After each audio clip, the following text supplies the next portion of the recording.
A shepherd's hand reaches for a stone.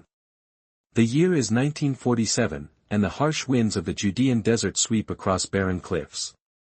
Under the blazing sun, a young Bedouin boy drives his flock across the rocky landscape, searching for a stray goat.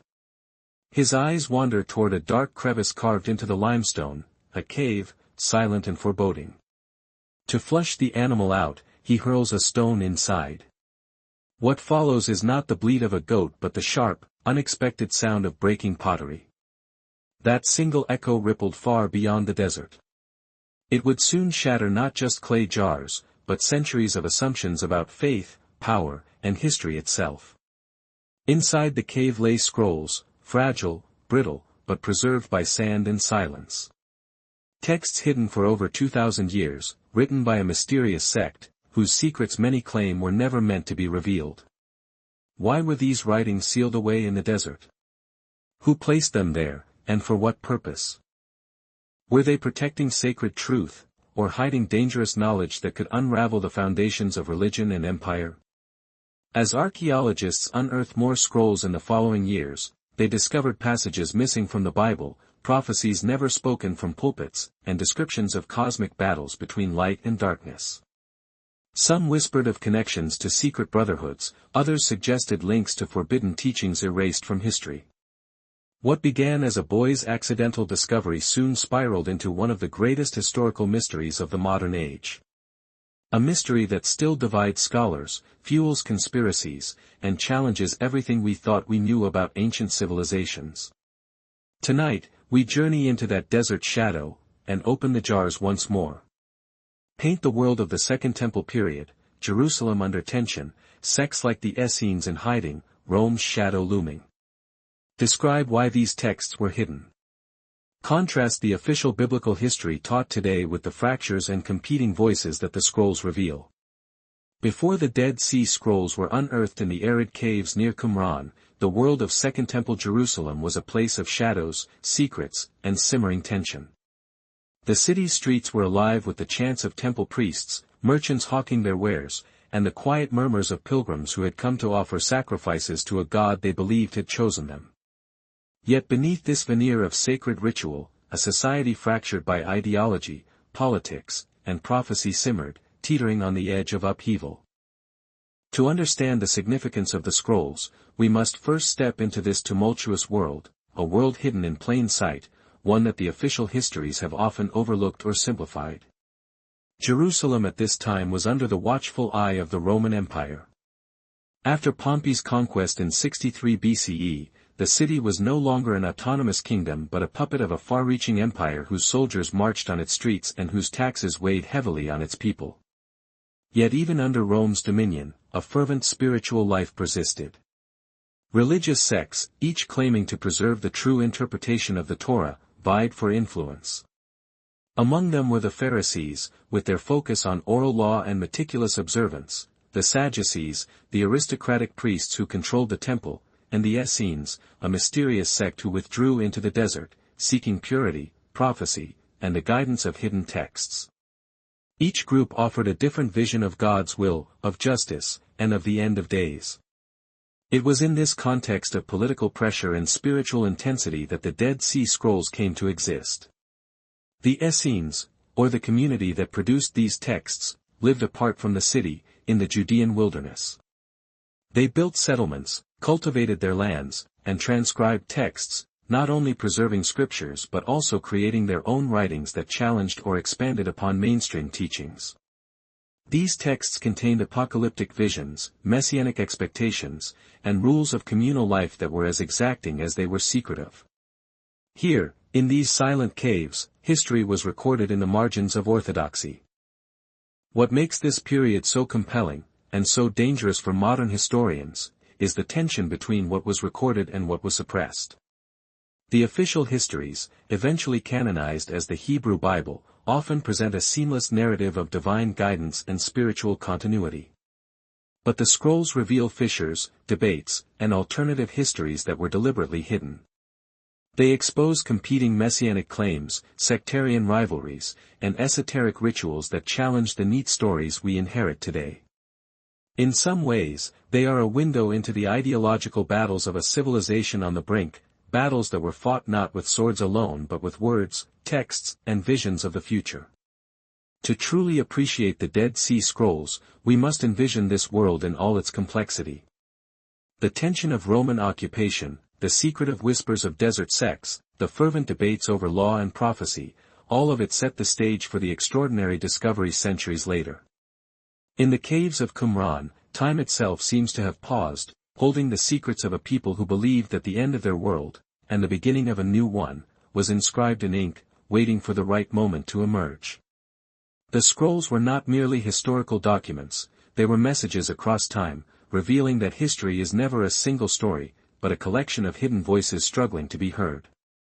In the sweltering heat of 1947, the barren cliffs near the Dead Sea were the last place anyone expected history to awaken. It began with a sound, an ordinary clink of stone against clay. A young Bedouin shepherd, chasing after a lost goat, hurled a rock into a dark cave opening. Instead of silence, he heard the brittle crack of ancient pottery shattering. What seemed like an accident would unravel into one of the most extraordinary discoveries of the 20th century. Inside the dim cavern, the shepherds uncovered clay jars sealed for nearly 2,000 years. Within them lay tightly wrapped scrolls of parchment, some preserved miraculously, others crumbling to dust at the slightest touch. Unaware of their value, the Bedouins carried them away, thinking they might fetch a few coins in the markets of Bethlehem. What they did not realize was that in their hands rested fragments of texts older than the New Testament itself, documents that would ignite fierce debates over religion, power, and the rewriting of human history. The scrolls passed quietly from hand to hand, slipping into the backrooms of antiquities dealers. Soon, whispers began to circulate. Priests, scholars, and collectors caught wind of these mysterious manuscripts. But here, the story turned shadowy. Instead of being rushed to museums for preservation, many of the scrolls disappeared into private collections, smuggled across borders, or hidden away in dusty drawers of church archives. Some were sold in newspaper ads, yes, priceless biblical manuscripts advertised alongside used cars and household goods. This period of chaos gave birth to controversy. Why weren't all the texts made public? Why were scholars divided into small, secretive groups with exclusive access? Officially, the reason was careful study and the fragility of the scrolls. But many suspected darker motives. Could it be that the texts contained revelations capable of shaking the foundations of modern religions? Did they contradict long-accepted versions of the Bible? And if so, who had the most to gain by keeping them hidden? On one side stood the archaeologists and biblical experts, eager to catalog and analyze every fragment. On the other stood institutions, religious and political, facing a chilling possibility, that these fragile pieces of parchment might rewrite everything humanity thought it knew about ancient scripture. This clash between curiosity and control, between open discovery and guarded secrecy, only deepened the aura of mystery surrounding the Dead Sea Scrolls. Cinematically, imagine the stark contrast, the silent caves of Qumran, filled with dust and shadows, where secrets had lain undisturbed for millennia. And then, in the modern world, the gleaming offices of scholars and church officials, where access was locked behind doors and permissions.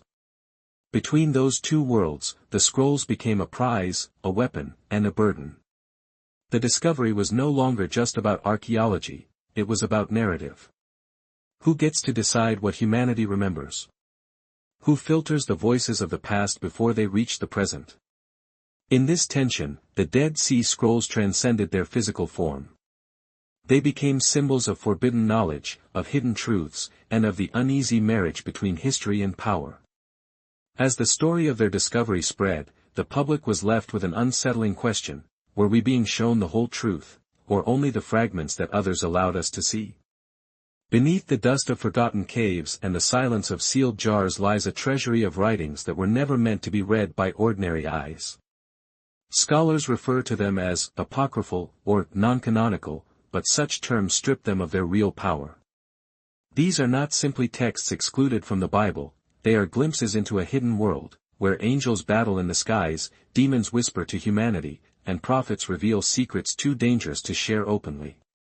For centuries, these writings were treated not as scripture, but as contraband, spiritual dynamite that might shatter the fragile order of faith and society. Among the most unsettling of these documents are visions of cosmic war. In one, the archangel Michael leads heavenly hosts against dark powers that seek to enslave humankind. The language is violent, otherworldly, almost cinematic, descriptions of burning skies, thundering armies, and a universe trembling at the clash of light and darkness. Were these visions the imaginations of mystics, or fragments of an older memory, encoded in religious poetry? Then there are the apocalyptic prophecies, scripts of doom where secret calendars mark the end of ages.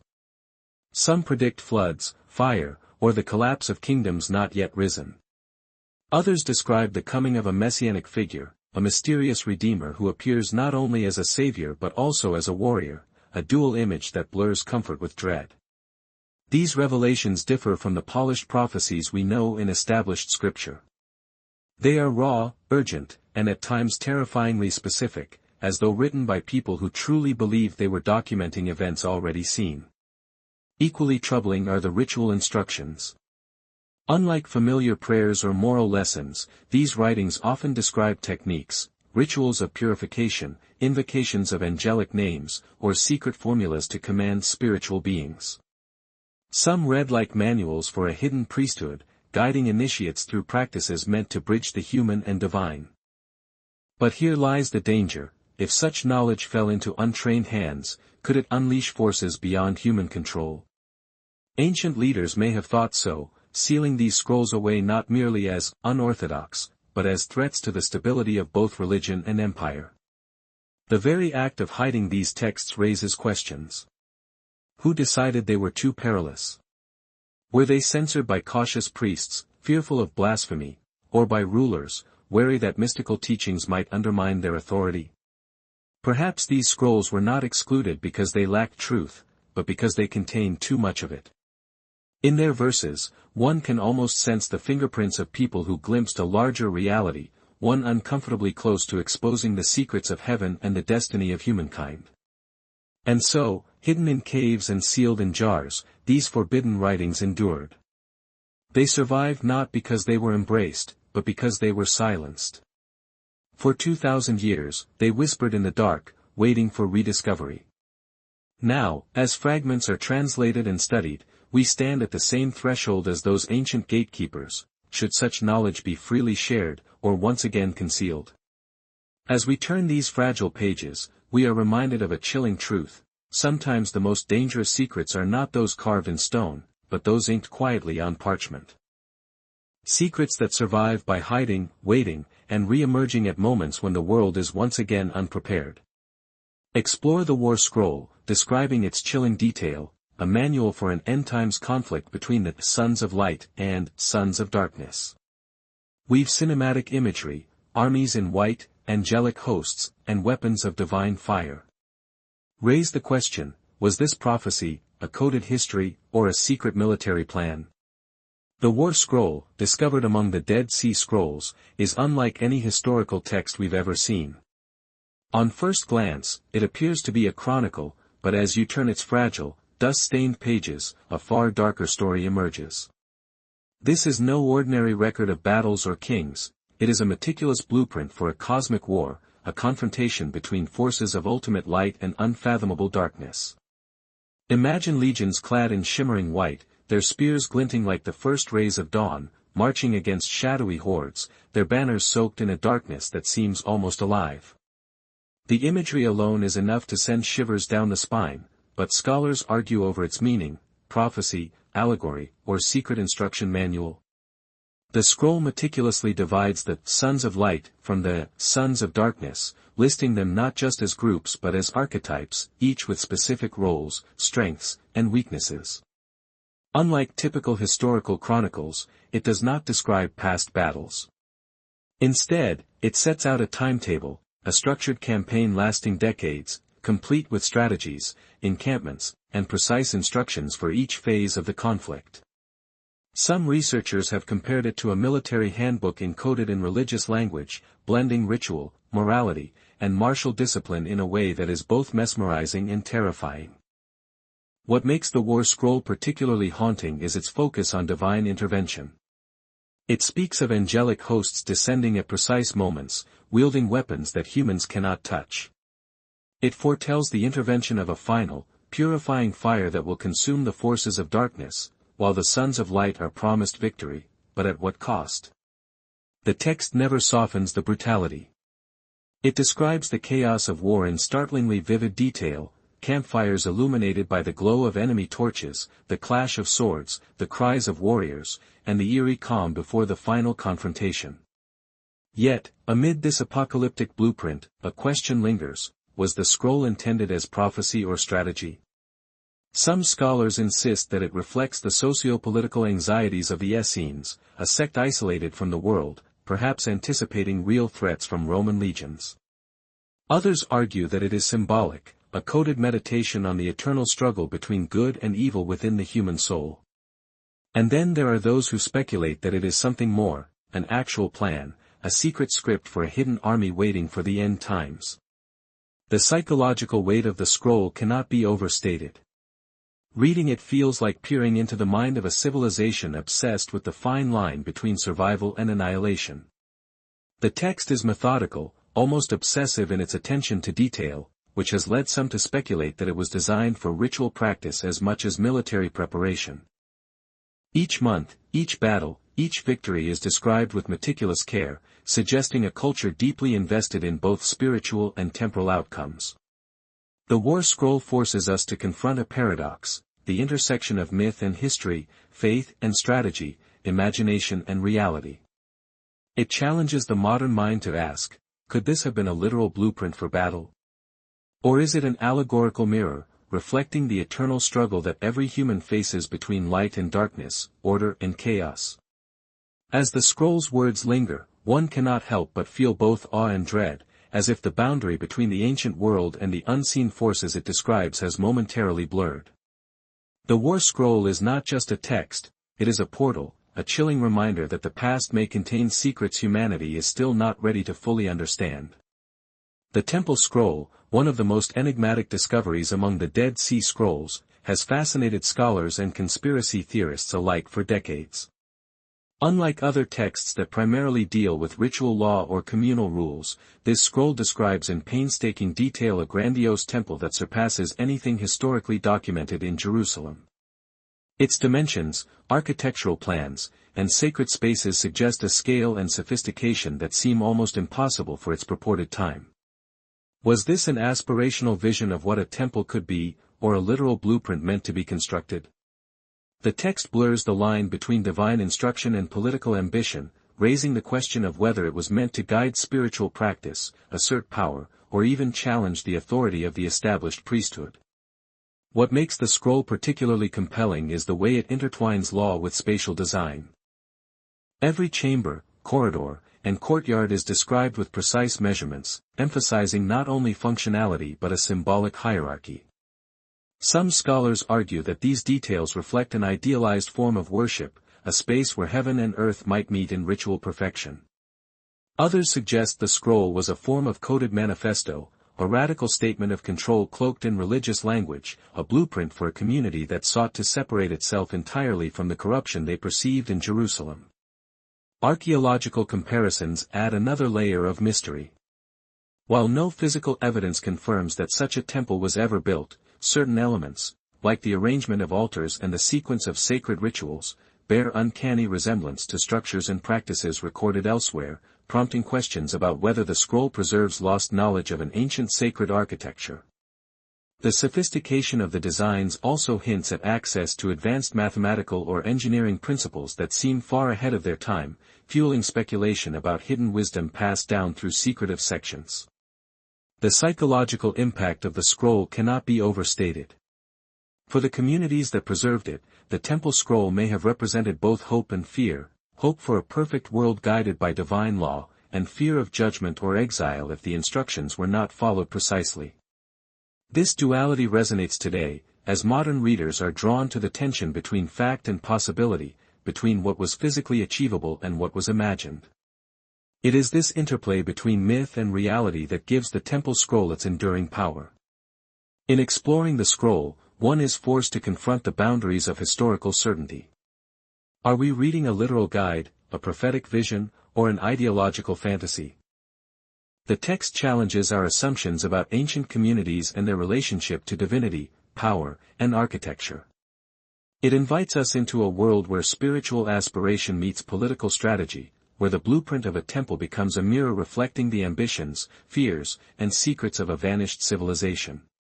In doing so, the temple scroll not only documents a lost vision of sacred space but also encapsulates a timeless human desire, to construct, to order, and to reach for something greater than ourselves. Among the thousands of fragments found in the caves of Qumran, one stood apart, etched not on parchment, but on pure copper. Unlike the fragile scrolls written in ink, this one had to be literally cut apart with a saw just to be read. What it revealed shocked scholars: a list of 64 locations, describing vast amounts of hidden gold, silver, and sacred vessels, treasures that could rival the wealth of entire kingdoms. But here's where the mystery deepens. Was the copper scroll an inventory of real temple treasures, carefully hidden before the Roman destruction of Jerusalem in 70 CE? Or was it a symbolic text, meant to guide the faithful toward spiritual riches? The language was blunt, almost like a set of directions: in the cistern of the courtyard, under the stairs, a precision rarely seen in biblical or mystical writing. Modern treasure hunters have obsessed over these clues. Expeditions have been launched in the deserts of Jordan and the hills of Judea, with whispered rumors of secret digs by governments and even private collectors.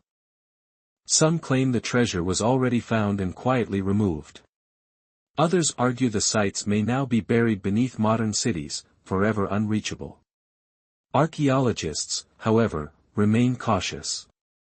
Many insist the logistics are impossible. How could so much wealth have been hidden without a trace? If it were real, wouldn't at least one of the 64 caches have been discovered by now? Skeptics dismiss it as a priestly riddle, a coded spiritual text rather than a literal treasure map. And yet, the psychological power of the copper scroll lies in its contrast. While other Dead Sea Scrolls dealt with prophecies, laws, and mysticism, this one dared to speak the universal language of gold and secrecy. Its very existence fuels a timeless human impulse, the dream that, somewhere out there, unimaginable riches still lie buried, waiting for the one who deciphers the code. The unanswered question remains: was the copper scroll a record of a lost fortune, or the world's most elaborate piece of sacred allegory?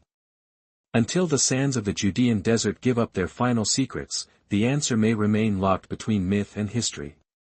Explore decades of secrecy, why scholars restricted access, why translations were delayed, and the theories that texts contradicting official doctrine were locked away. Contrast official denials with conspiracy whispers: did the scrolls undermine church authority, or reveal a hidden Messiah figure?